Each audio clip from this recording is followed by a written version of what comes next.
ನಾಡಿನ ಜನತೆಗೆ ಹೊಸ ವರ್ಷದ ಸರ್ಕಾರದ ಪರವಾಗಿ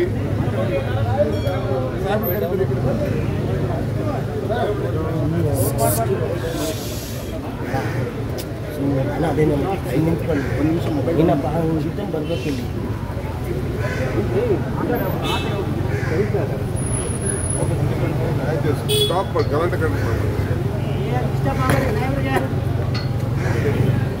ನಾಡಿನ ಜನತೆಗೆ ಕರ್ನಾಟಕ ಸರ್ಕಾರದ ಪರವಾಗಿ ಮತ್ತು ಕಾಂಗ್ರೆಸ್ ಪಕ್ಷದ ಪರವಾಗಿ ಹೊಸ ವರ್ಷದ ಆರ್ಥಿಕ ಶುಭಾಶಯಗಳು. ಈ ವರ್ಷ ಕಳೆದ ವರ್ಷ ನಾವೆಲ್ಲ ಬರಗಾಲ ಎದುರಿಸಿದ್ದೇವೆ, ಮಳೆ ಕಡಿಮೆ ಆಗಿದೆ. ಈ ವರ್ಷ ಅದು ಕೂಡ ಆ ಒಂದು ಬರಗಾಲದ ಛಾಯ ನಮ್ಮಿಂದ ದೂರ ಹೋಗಬೇಕು, ಎಲ್ಲ ರೈತರ ಬದುಕು ಹಸಿರಾಗಲಿ ಅಂತೇಳಿ ನಾನು ಪ್ರಾರ್ಥನೆಯನ್ನು ಮಾಡ್ತೇನೆ. 5 ಗ್ಯಾರಂಟಿಗಳನ್ನು ನಾವು ಚುನಾವಣಾ ಸಂದರ್ಭದಲ್ಲಿ ಕೊಟ್ಟಿದ್ದೆವು, ಆ ಮಾತನ್ನು ಉಳಿಸ್ಕೊಂಡಿದ್ದೇವೆ, ಜಾರಿ ತಂದಿದ್ದೇವೆ.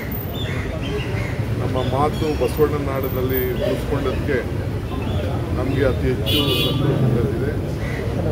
ಎಲ್ಲರ ಬದುಕಲ್ಲೂ ಕೂಡ ಒಂದು ನೆನಪಾಗುವಂಥ ಒಂದು ಬದಲಾವಣೆ, ಒಂದು ಕಷ್ಟಕ್ಕೆ ನಾವು ಭಾಗಿಯಾಗಿದ್ದೀವಿ ಅನ್ನೋದು ಒಂದು ಆತ್ಮ ಸಂತೋಷ ನಮಗಿದೆ. ಬೇರೆ ಯಾರು ನಾವು ವಿರೋಧ ಪಾರ್ಟಿಯವ್ರು ಯಾವುದು ಬೆಳೆಸೋಕ್ಕಾಗಲ್ಲ, ಆದರೆ ನಮ್ಮದಂಥ ಜನ, ನಮ್ಮ ಓಟ್ ಹಾಕಿದಂಥ ಜನ ನಮ್ಮ ಆತ್ಮಸಾಕ್ಷಿಯಾಗಿ ನಾವು ಕೆಲಸವನ್ನು ನಾವು ಮಾಡಿಕೊಂಡು ನಾವು ಹೋಗ್ತಾ ಇದ್ದೇವೆ. ಅದಕ್ಕೆ ನನಗೆ ಸಂತೋಷ ಬಂದಿದೆ. ನಮ್ಮ ಬಿಸ್ನೆಸ್ ಪಾರ್ಟ್ನರ್ಸ್ಗಳಿಗೆ ಸಿಬಿಐ ನೋಟಿಸ್ ಇಶ್ಯೂ ಮಾಡಿದೆ. ಲೈವ್ ಚಾನಲ್ MDಗೆ ನೋಟಿಸ್ ಕೊಟ್ಟಿದ್ದಾರೆ. ತಮಗೂ ಕೊಟ್ಟಿದ್ದಾರೆ ಅಂತ? ಅವರೊಬ್ಬರಿಗೆ ಕೊಟ್ಟಿಲ್ಲ, ತಮಗೂ ಕೊಟ್ಟಿದ್ದಾರೆ. ಆಪ್ಕಾಮ್ಸು, ನಮ್ಮ ಸಬ್ ರಿಜಿಸ್ಟ್ರಾರ್ಗಳು ಎಲ್ಲರಿಗೂ ಕೂಡ ಕೊಟ್ಟಿದೆ. ಸರ್ಕಾರ ವಿಡ್ರಾ ಮಾಡಿದೆ. ಆದರೂ ಕೂಡ ಅವರು ಯಾವ ಲೆಕ್ಕಾಚಾರದಲ್ಲಿ ನೋಟಿಸ್ ಕೊಡ್ತಾ ಇದ್ದಾರೆ ನನಗೆ ಗೊತ್ತಿಲ್ಲ. ಅವ್ರು ಏನು ಬೇಕಾದ್ರೆ ಎಲ್ಲ ದಾಖಲೆಗಳು ಅವ್ರ ಹತ್ರ ಇದೆ, ಅವ್ರ ಒಂದು ದಾಖಲೆ ಏನಿಲ್ಲ. ಬಟ್ ಈ ಕೇಸಲ್ಲಿ ಈಗಾಗಲೇ ಗೌರ್ಮೆಂಟು ಏನು ಪರ್ಮಿಷನ್ ಕೊಟ್ಟಿದ್ದು ಅದನ್ನು ವಿಡ್ರಾ ಮಾಡಿದೆ. ಆ ಪ್ರಕಾರ ಎಲ್ಲ ದಾಖಲೆಗಳು ಕೂಡ ಈಗ ಅವರು ಲೋಕಾಯುಕ್ತರಿಗೆ ಹ್ಯಾಂಡ್ ಓವರ್ ಮಾಡಬೇಕು ಅನ್ನೋದು ನನಗೆ ಕಾನೂನಿನ ಜ್ಞಾನ. ನಾನೇನು ಲಾಯರ್ ಅಲ್ಲ, ಆದರೂ ಕೂಡ ನನ್ನ ಕಾನೂನಿನ ಅರಿವು ನನಗೆ ಅರಿವಾಗ್ತದೆ. ನಾನೆಲ್ಲ ಲೋಕಾಯುಕ್ತರಿಗೆ ಕೊಡಬೇಕು ಅಂತ ನನ್ನ ಲೆಕ್ಕಾಚಾರ. ಬಟ್ ಈಗ ಹರಾಸ್ಮೆಂಟ್ ಮಾಡಲಿಕ್ಕೆ ಅಲ್ಲಿರೋಂಥ ಭಾಳ ದೊಡ್ಡ ದೊಡ್ಡ ಜನ ಇದ್ದಾರೆ. ನನಗೆಲ್ಲ ಗೊತ್ತಿದ್ದಾರೆ, ಏನು ಗೊತ್ತಿಲ್ಲ ಅಂತೇಳಿ ಅವ್ರೇನು ಬೇಕಾದ್ರೂ ಮಾಡಲಿ, ನನಗೆ ರಾಜಕೀಯವಾಗಿ ಮುಗಿಸ್ಬೇಕು, ತೊಂದರೆ ಮಾಡಬೇಕು ಅಂತೇಳಿ ಒಂದು ದೊಡ್ಡ ಷಡ್ಯಂತ್ರ ನಡೀತಾ ಇದೆ. ಕೆಲವು BJP ನಾಯಕರುಗಳೆಲ್ಲ ಅದು ಮುಂಚಿತವಾಗೇ ಹೇಳಿದ್ರು, ನನ್ನ ಜೈಲು ಕಳಿಸ್ತೀವಿ, ಜೈಲಿಗೆ ಹೋಗ್ತಾರೆ ಅಂತೆಲ್ಲ. ಅವರೆಲ್ಲ ಬಹುಶಃ ಅವರ ಇಲಾಖೆಯಲ್ಲಿ ಮಾತಾಡ್ತೆಲ್ಲ ತಿಳಿಸಿದ್ರು. ಯಾರು ಏನೇನು ಮಾತಾಡ್ತಾರೋ ನಾನು ಅವ್ರಿಗೆಲ್ಲ ಕರೆದಿದ್ದೆ, ಬಂದ್ರಪ್ಪ ಚರ್ಚೆ ಮಾಡೋಣ, ಸರಿಯಾದ ವೇದಿಕೆ ನೋಡೋಣ ಅಂತ. ಎಲ್ಲ ದೊಡ್ಡ ಪ್ಲಾಟೇ ನಡೀತಾ ಇದೆ. ಇರಲಿ, ನಾನೇನು ತಪ್ಪು ಮಾಡಿಲ್ಲ. ಅವ್ರು ಏನು ಬೇಕಾದ್ರೂ ಎನ್ಕ್ವೈರಿ ಮಾಡಿಕೊಳ್ಳಿ, ಏನು ಬೇಕಾದ್ರೂ ಮಾಡಿಕೊಳ್ಳಿ. ಎಲ್ಲಿ ನನಗೆ ನ್ಯಾಯ ಸಿಗಬೇಕು ನ್ಯಾಯ ಸಿಗ್ತದೆ.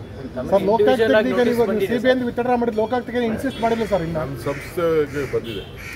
ನಾನು ಸಂಸ್ಥೆಯಲ್ಲಿ ನನ್ನ ಒಂದು ಯಾವುದೋ ಒಂದು ಪಾರ್ಟ್ನರ್ಶಿಪ್ ಬಂದಿದೆ, ನಾನೇ ಅದಕ್ಕೆ ಮುಖ್ಯಸ್ಥ. ಅಲ್ಲಿ ಕೂಡ ಬಂದಿದೆ. ನನ್ನ ಮಕ್ಕಳದೆಲ್ಲ ಕೇಳ್ತಾ ಇದ್ದಾರೆ. ನನ್ನ ಮಕ್ಕಳು, ನನ್ನ ಹೆಂಡತಿ, ನನ್ನ ಕುಟುಂಬದವರು, ನನ್ನ ಸಂಬಂಧದವರೆಲ್ಲ ಕೂಡ ಕೇಳ್ತಾ ಇದ್ದಾರೆ.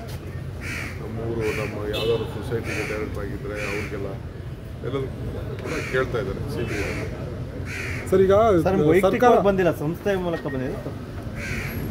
ವೈಯಕ್ತಿಕವಾಗಿ ಅಂದರೆ ಎಲ್ಲ ಫಸ್ಟು ಅದೆಲ್ಲ ಮುಗಿಸ್ಕೊಂಡು ಬರ್ತಾರೆ, ವೈಯಕ್ತಿಕವಾಗೂ ಬರ್ತಾರೆ. ಸರ್ ಈಗ CBI ವಿಚಾರ ಮಾಡಿಬಿಟ್ಟು ನೀವು ಲೋಕಾಯುಕ್ತರಿಗೆ ಇನ್ನೂ ಇನ್ಸಿಸ್ಟ್ ಮಾಡಿದ್ರಲ್ಲ ಸರ್ ತನಿಖೆ ಮಾಡೋದು? ನಾನಿಲ್ಲ, ಸರ್ಕಾರ ಲೋಕಾಯುಕ್ತ ಕೊಟ್ಟಿದೆ, ನಾನಲ್ಲ. ನಾನು ಇನ್ಸಿಸ್ಟು ಮಾಡಿಲ್ಲ, ನಾನು ಕೇಳಿಲ್ಲ. ಅವರು ಸರ್ಕಾರ ಪರ್ಮಿಷನ್ ಕೊಟ್ಟದನ್ನ ವಿಡ್ರಾ ಮಾಡಿ ಸರ್ಕಾರ ಲೋಕಾಯುಕ್ತ ಕೊಟ್ಟಿದೆ. ಲೋಕಾಯುಕ್ತಗೆ ಹೋಗಿ ನಾನು ಏನು ಅವ್ರು ಏನು ಕೇಳ್ತಾರೋ ಅವ್ರಿಗೆ ನಾನು ಉತ್ತರ ಕೊಡ್ತೀನಿ. ಹಿಂದೆ CBI ಕೊಟ್ಟಿದ್ದೆ, ಕೆಲವು ಒಂದು ಇದು ಮಾತ್ರ ಕೊಟ್ಟಿದೆ, ನಾನು ಉತ್ತರ ಕೊಡ್ತೀನಿ. ಹಿಂದೆ CBI ಕೊಟ್ಟಿದ್ದೆ, ಕೆಲವು ಒಂದು ಇದು ಮಾತ್ರ ಕೊಟ್ಟಿದ್ದೆ. ಇನ್ವೆಸ್ಟಿಗೇಷನ್ ಪೂರ್ಣ ಆಗಿಲ್ಲ, ನಾನು ಕರೆದು ಕ್ರಾಸ್ ಮಾಡಬೇಕಾಗಿತ್ತು, ಮಾಡಿರಲಿಲ್ಲ. ಈಗ ಅವರು ಕೊಟ್ಟಿರೋಂಥ ನೋಟಿಸ್ಗಳು ಲೆಕ್ಕ ಕೊಟ್ಟು ಒಂದು 10% ಅವ್ರು ಇನ್ವೆಸ್ಟಿಗೇಷನ್ನೇ ಮಾಡಿದ್ರು. 9% ಅಂತ ಕೋರ್ಟ್ ಹೇಳಿದ್ರು. ಅವ್ರು ಯಾವ ಲೆಕ್ಕದಲ್ಲಿ ಹೇಳಿದ್ರು ನನಗೆ ಗೊತ್ತಿಲ್ಲ. ಇರಲಿ, ಅವ್ರು ಏನು ಬೇಕಾದ್ರೂ ಮಾಡಲಿ, ನಾನು ಅದಕ್ಕೇನು ಉತ್ತರ ಕೊಡಬೇಕು. ಸರ್ ನೋಟಿಸ್ ಚಾಲೆಂಜ್ ಮಾಡ್ತೀರಾ ಸರ್? ನೋಟಿಸ್ನ ಚಾಲೆಂಜ್ ಏನಾದರೂ ಮಾಡ್ತೀರಾ ಸರ್? ಅವರು ನನ್ನ ಕರೀತಾ ಇದ್ದಾರೆ, ನಾನೇನು ಹೋಗುವಂಥ ಸಂದರ್ಭದಲ್ಲಿ ಅವರು ನೋಟಿಸ್ನ ಚಾಲೆಂಜ್ ಮಾಡಿದ್ದೆ. ಅವ್ರು ಒಳಗೆ ಹಾಕೋಬೇಕು ಅಂತ ಆಸೆ ಇದ್ದರೆ ಒಳಗೆ ಹಾಕೊಳ್ಳಿ, ಏನು ತೊಂದರೆ ಇಲ್ಲ, ಅದಕ್ಕೆ ರೆಡಿ ಇದ್ದೀನಿ ನಾನು. ಸಿಜು ಅವರು ಹೇಳಿದ್ರು ಈಗ BJP ಗೌರ್ಮೆಂಟ್ ಇದ್ದಾಗಲೂ ಇದು ಆಗಲೇ ನಾವು ದಾಖಲೆಗಳೆಲ್ಲ ಕೊಟ್ಟಾಗಿದೆ, ಇನ್ವೆಸ್ಟಿಗೇಷನ್. ಲೋಕಸಭೆ ಸಿಜು ಅವರು ಕೂಡ ರಿಯಾಕ್ಟ್ ಮಾಡಿದ್ದಾರೆ, ಜೈ ಹಿಂದ್. ಈ ಮತ್ತೆ ಪುನಃ ಇದನ್ನೇ ಕೇಳ್ತಾ ಇದ್ದಾರೆ. ನೋಡೋಣ, ಅವ್ರು ಏನು ಮಾಡ್ತಾರೋ ಮಾಡ್ಕೊಳ್ಳಿ. ಸರ್, ನಿಮ್ಮ ಕೆಲವು ಸಚಿವರನ್ನ ಈಗ ಲೋಕಸಭೆ ಚುನಾವಣೆಯನ್ನು ಕಂಟೆಸ್ಟ್ ಮಾಡೋಬೇಡ ಪಾರ್ಟಿ ಹೈಕಮಾಂಡ್ ಇನ್ಸಿಸ್ಟ್ ಮಾಡಿದೆ ಸರ್. ಎಲ್ಲ ಸುಳ್ಳು. ನಾನಿನ್ನ ವರದಿನೇ ಕೊಟ್ಟಿಲ್ಲ. ಅವರು ನನ್ನ ವರದಿ ಕೇಳಿದ್ದಾರೆ. 4ನೇ ತಾರೀಕು ಮೀಟಿಂಗ್ ಇದೆ. ಯಾವ ಸಚಿವರ ಬಗ್ಗೆ ನಾವು ಮಾಡಿ ಬಿಡಿ ಅಂತ ಏನು ಮಾತಾಡಿಲ್ಲ. ನಾವು ಮಿನಿಸ್ಟರ್ಸ್ಗೆ ಇನ್ಚಾರ್ಜ್ ಹಾಕಿದೆ, ಅವರೆಲ್ಲ ಕೆಲವೆಲ್ಲ ರಿಪೋರ್ಟ್ಗಳು ಕೊಟ್ಟಿದ್ದಾರೆ. 4ನೇ ತಾರೀಕು ನಾನು ಸಿದ್ದರಾಮಯ್ಯನವ್ರನ್ನ ನನ್ನ ಭೇಟಿ ಬಂದಿದ್ದಾರೆ. ನಾವಿಬ್ಬರು ಹೋಗ್ತಾ ಇದ್ದೀವಿ. ಹೋಗಿ ಅಲ್ಲಿ ಏನೋ ಒಂದು ಗೈಡ್ಲೈನ್ ಫೈನಲೈಸ್ ಮಾಡ್ತಾರೋ ಆ ಗೈಡ್ಲೈನ್ ಪ್ರಕಾರ ನಾವೆಲ್ಲ ಕೆಲಸ ಮಾಡಬೇಕು. ಅವೆಲ್ಲ ನೀವು ಯಾವುದೋ ಒಂದು ಮಾಧ್ಯಮದಲ್ಲಿ ಬಂದಿದೆ, ಅದೆಲ್ಲ ಸುಳ್ಳದು. ಮಾಧ್ಯಮದಲ್ಲಿ ಬಂದಿರೋದೆಲ್ಲ ಸುಳ್ಳು. ನಾವು ಯಾವ ಸಚಿವರ ಬಗ್ಗೆನೂ ಮಾತಾಡ್ತೀವಿ. ಪಾರ್ಟಿ ಅಲ್ಟಿಮೇಟ್ಲಿ ಪಾರ್ಟಿ ಏನು ಹೇಳ್ತಾರೆ ಎಲ್ಲರೂ ಕೇಳ್ತಾರೆ. ಈಗ ಯಾವುದೂ ಆ ಪ್ರಪೋಸಲ್ ಏನಿದೆ ಅದನ್ನು ನಾನು ಅವರು ಗೌಪ್ಯವಾದಂಥ ಕೆಲವು ಲೆಟರ್ಸ್ ಕೊಟ್ಟಿದ್ದಾರೆ, ನನಗೆ ಇನ್ಫಾರ್ಮೇಷನ್ ಕೊಟ್ಟಿದ್ದಾರೆ. 10ನೇ ತಾರೀಕು ನಾನು ಮೀಟಿಂಗ್ ಕರೆದಿದ್ದೀನಿ. ಬೆಳಗ್ಗೆ ಎಲ್ಲ ನಮ್ಮ MLAಸು ಡಿಫರೆಂಟ್ ಕ್ಯಾಂಡಿಡೇಟ್ಸ್ ಕೆಲವ್ರನ್ನ, ಮಧ್ಯಾಹ್ನ ಕೆಲವ್ರನ್ನ ಮತ್ತು ನಮ್ಮ ಬ್ಲಾಕ್ ಅಧ್ಯಕ್ಷರುಗಳು ಕರೆದಿದ್ದೀನಿ. 2 ತಂಡ ಮೀಟಿಂಗ್ ಕರೆದಿದ್ದೀನಿ. ಆ ಮೀಟಿಂಗಲ್ಲಿ ಚೀಫ್ ಮಿನಿಸ್ಟರು ಪಾರ್ಟಿಸಿಪೇಟ್ ಮಾಡ್ತಾರೆ ಮತ್ತು ನಮ್ಮ ಡೈಲಿ ಲೀಡರ್ಸರು ಪಾರ್ಟಿಸಿಪೇಟ್ ಮಾಡ್ತಾರೆ. ಸೊ ಆಗ ಏನು ಮಾಡಬೇಕು, ಸ್ಟ್ರಾಟಜಿ ಏನು ಹೇಳಬೇಕು ಅಂತ ನಾನು ಹೇಳಿ. ಸರ್, ಸಚಿವರುಗಳು ಕೂಡ ಕಾರ್ಯಕರ್ತರೇ ಅಲ್ವಾ ಸರ್? ಪಕ್ಷಕ್ಕೆ ಅನಿವಾರ್ಯ ಆದರೆ, ಪಕ್ಷದ ಗೆಲುವಿಗೆ ಅನಿವಾರ್ಯ ಆದರೆ ಪಾರ್ಟಿ ಅವ್ರೇನು ನಮ್ಮ ಮಿನಿಸ್ಟರ್ಸ್ಗೆ ನಾವು ಈ ಜವಾಬ್ದಾರಿ ವಹಿಸಿದ್ವಿ. ಅವ್ರು ರಿಪೋರ್ಟ್ ಕೊಡ್ತಾರೆ. ಕೆಲವು ಸಂದರ್ಭದಲ್ಲಿ ಪಾಲಿಟಿಕ್ಸಲ್ಲಿ ಏನು ಬೇಕಾದ್ರೂ ಸಾಧ್ಯ ಅಲ್ಲ.